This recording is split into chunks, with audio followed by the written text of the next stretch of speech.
ಇವತ್ತಿನ ವಿಡಿಯೋದಲ್ಲಿ ರ ಒತ್ತಕ್ಷರ ಮತ್ತು ಅರ್ಕ ಒತ್ತು ಪದಗಳನ್ನು ಬರೆಯೋಣ. ಇವತ್ತು ರ ಒತ್ತಕ್ಷರ ಹಾಗೆ ರ ಅರ್ಕ ಒತ್ತು ಪದಗಳನ್ನು ಬರೆಯೋಣ.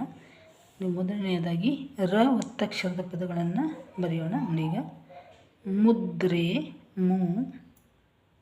ಅಂದರೆ ಈಗ ಇದಕ್ಕೂ ಏನು ವ್ಯತ್ಯಾಸ ಅಂದರೆ, ಈಗ ಇದನ್ನು ರ ಒತ್ತನ್ನು ಓದುವಾಗ ಇದನ್ನು ಈ ಒತ್ತಕ್ಷರವನ್ನು ಓದುವಾಗ ಮುದ್ರೆ ಇದು ಈ ಅಕ್ಷರದ ಜೊತೆಗೇ ನಾವು ಅದನ್ನು ಉಚ್ಚರಿಸ್ತೇವೆ. ಆದರೆ ಅರ್ಕ ಒತ್ತು ಪದಗಳನ್ನು ಉಚ್ಚರಿಸುವಾಗ ಈಗ ಒಂದು ಬರೆಯೋಣ, ನೋಡೋಣ. ಇಲ್ಲಿ ನೋಡಿ, ಇಲ್ಲಿ ಒಂದು ಮೂರ್ಖ.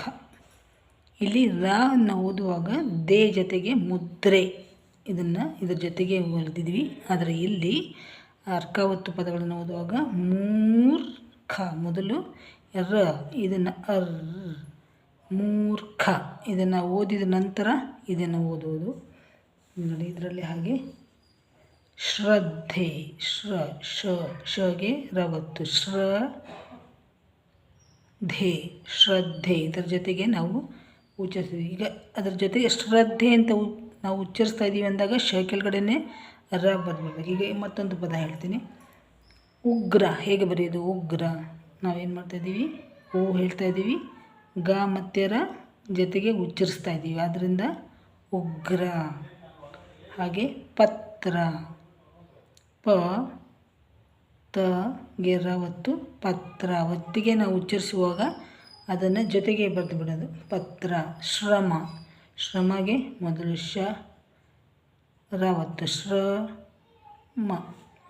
ಈಗ ಇದನ್ನೇ ಶರ್ಮ ಅಂತ ಬರೀಬೇಕಾದ್ರೆ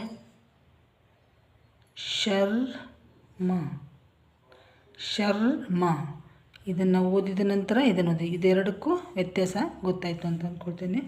ಶ್ರಮ ನಂತರ ಉಗ್ರ, ಪತ್ರ ಆಯಿತು, ಮುದ್ರೇನೂ ಆಯಿತು. ಜಾತ್ರೆ,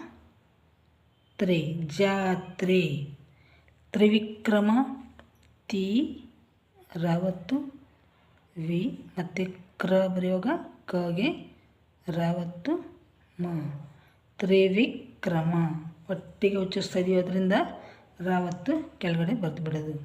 ನಂತರ ರುದ್ರ, ರು ದ ಅದಕ್ಕೆ ರ ಒತ್ತು, ರುದ್ರ. ಗ್ರಂಥ ಹೀಗೆ ಗೆ ರ ಒತ್ತು, ಗ್ರನ್ ಒಂದು ಸೊನ್ನೆ, ಗ್ರಗೆ ಒಂದು ಸೊನ್ನೆ, ಗ್ರಂಥ. ಪ್ರಾಂತ್ಯ, ಪ ರ ಒತ್ತು, ಅದನ್ನು ಸೊನ್ನೆ, ಪ್ರಾಂತ್ಯ.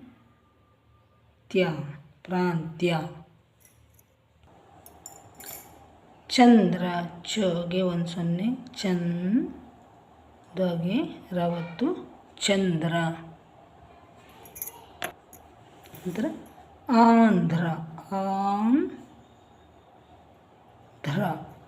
ಆಂಧ್ರ. ಈಗ ಇದರಲ್ಲಿ ರ ಒತ್ತು ಬಂತು. ಒಂದು ಪದನ ತೆಗೆದುಕೊಳ್ಳೋಣ, ಅದರಲ್ಲಿ ರ ಒತ್ತು ಮತ್ತು ಅರ್ಕ ಒತ್ತು ಎರಡೂ ಇದೆ. ಈಗ ನೋಡಿ, ಆರ್ದ್ರ ಹೇಗೆ ಬರೆಯೋದು?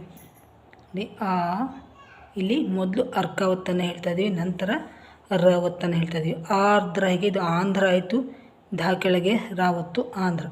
ಈಗ ಆರ್ದ್ರ ಬರಬೇಕಾದ್ರೆ ಆರ್ದ್ರ ದ್ರ ಬರೆದು ನಂತರ ಅರ್ಕ ಒತ್ತು, ಆರ್ದ್ರ.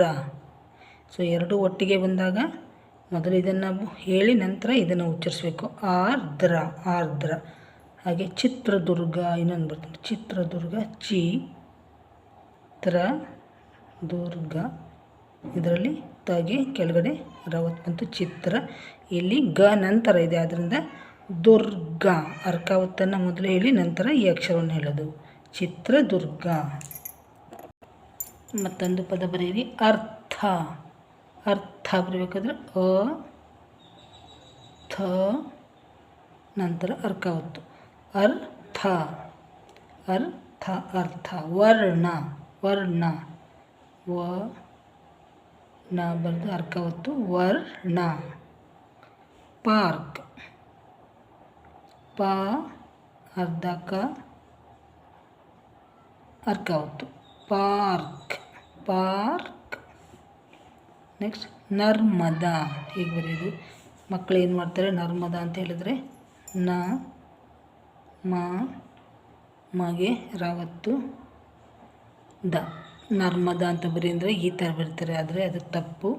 ನರ್ಮದಾ ಅಂತ ಬರಬೇಕಾದ್ರೆ ನ ಮ ಬರೆದು ಅರ್ಕ ಒತ್ತು ಬರೆದು ನಂತರ ದ ನರ್ಮದಾ. ಇದು ನಮ್ರದ ಆಯಿತು, ಇದು ನರ್ಮದಾ, ಇದು ಸರಿಯಾದ ಪದ.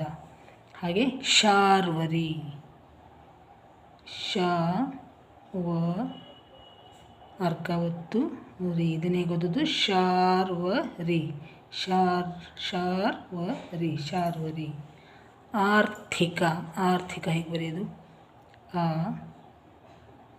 ಮೊದಲು ಥಿ ನಂತರ ಅರ್ಕ ಒತ್ತು ನಂತರ ಕ ಆರ್ಥಿಕ ಆರ್ಥಿಕ. ನಂತರ ದರ್ಶನ ದ ಶ ಅರ್ಕ ಒತ್ತು ನ ದರ್ಶನ ದರ್ಶನ ದರ್ಶನ.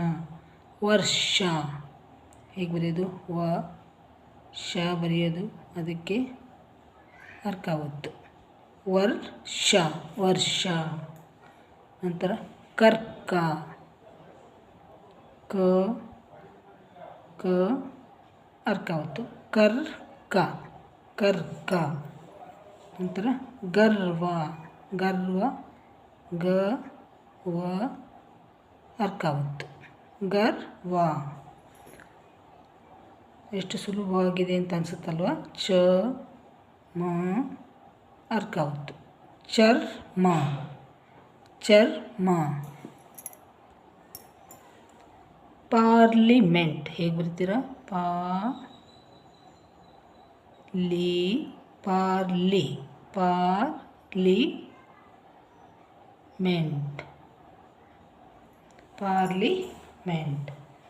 ಹಾಗೆ ಮಾರ್ದನಿ ಮಾ ದ ನೀ. ಯಾವಾಗಲೂ ಅರ್ಕ ಒತ್ತು ಬಂದಾಗ ಅದು ನಂತರ ಬರಬೇಕಂತ ನೀವು ಅದನ್ನು ನೆನ್ಪಿಟ್ಕೊಳ್ಬೇಕು. ಈ ಅಕ್ಷರ ನಂತರ ಉಚ್ಚರಿಸೋದು ಮಾರ್ದನಿ. ನಂತರ ಪ್ರತಿಧ್ವನಿ ನೋಡಿ, ಪ ಜೊತೆನೆ ಇಲ್ಲಿ ನಾವು ಇಲ್ಲಿ ಬರಬೇಕಾಗಿತ್ತು. ಪ್ರತಿಧ್ವನಿ ಜೊತೆಗೇ ನಾವು ಪ ಜೊತೆನೆ ರ ಉಚ್ಚರಿಸೋದ್ರಿಂದ ಥಗೆ ವಾವತ್ತು ಪ್ರತಿಧ್ವನಿ ಪ್ರತಿಧ್ವನಿ. ಚಕ್ರತೀರ್ಥ ಈಗ ಎರಡು ಬಂತಿದ್ರಲ್ಲಿ, ಚ ಕ ರಾವತ್ತೂ ಬಂತು, ಚಕ್ರ ಕಗೆ ರಾವತ್ತು, ಚಕ್ರ ಕಗೆ ರಾವತ್ತು ಚಕ್ರ. ಈಗ ತೀರ್ಥ ಬರಬೇಕು. ಹೇಗೆ ತೀರ್ಥ ಹೇಗೆ ಬರ್ತಾರೆ ಮಕ್ಕಳು ಕೆಲವೊಮ್ಮೆ, ತೀರ್ಥ ಈ ಥರ ಬರ್ತಾರೆ, ಇದು ತಪ್ಪು. ಚಕ್ರ ತೀರ್ಥ ತೀರ್ಥ. ಸೊ ಇಷ್ಟು ಪದಗಳನ್ನು ಬರೆದ ಮೇಲೆ ಮಕ್ಕಳಿಗೆ ಅರ್ಥ ಆಗಿರುತ್ತೆ ಅಂತ ಅಂದ್ಕೊಳ್ತೀನಿ. ನೋಡಿ, ಈಗ ಅಕ್ಷರದ ಜೊತೆಗೇ ರವನ್ನು ಉಚ್ಚಾರ ಮಾಡಿದರೆ ನೀವು ಅದರ ಅಕ್ಷರದ ಕೆಳಗೇ ರಾವತ್ತು ಕೊಡಬೇಕು. ಆದರೆ ಯಾವುದಾದ್ರೂ ನೀವು ಪದಗಳಲ್ಲಿ ಮೊದಲು ರ ಶ ಅರ್ಕ ಒತ್ತನ್ನು ಉಚ್ಚಾರ ಮಾಡಿ ನಂತರ ಈ ವ್ಯಂಜನವನ್ನು ಉಚ್ಚಾರ ಮಾಡೋದಿದ್ದರೆ ಅರ್ಕ ಒತ್ತು ಬರೆದ ನಂತರ ಇದನ್ನು ಬರಬೇಕನ್ನೋದನ್ನು ಮಕ್ಕಳು ಇಷ್ಟು ಪದಗಳನ್ನು ಕಲಿತರೆ ಸಾಕು, ಗೊತ್ತಾಗ್ಬಿಡುತ್ತೆ. ಈ ವಿಡಿಯೋ ನಿಮಗೆ ಖಂಡಿತ ಉಪಯೋಗ ಆಗುತ್ತೆ.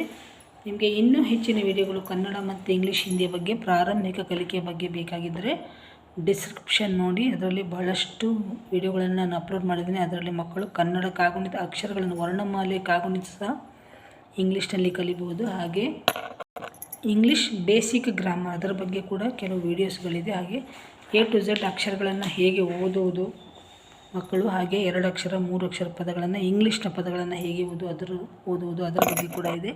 ಆಸಕ್ತಿ ಇರುವವರು ನೋಡಿ. ನಿಮಗೆ ಈ ವಿಡಿಯೋ ಲೈಕ್ ಆಗಿದ್ದರೆ ಲೈಕ್, ಶೇರ್ ಆ್ಯಂಡ್ ಸಬ್ಸ್ಕ್ರೈಬ್. ಮತ್ತೆ ಮುಂದಿನ ವಿಡಿಯೋದಲ್ಲಿ ಭೇಟಿಯಾಗೋಣ. ಎಲ್ಲರಿಗೂ ಧನ್ಯವಾದಗಳು. ನಮಸ್ಕಾರ.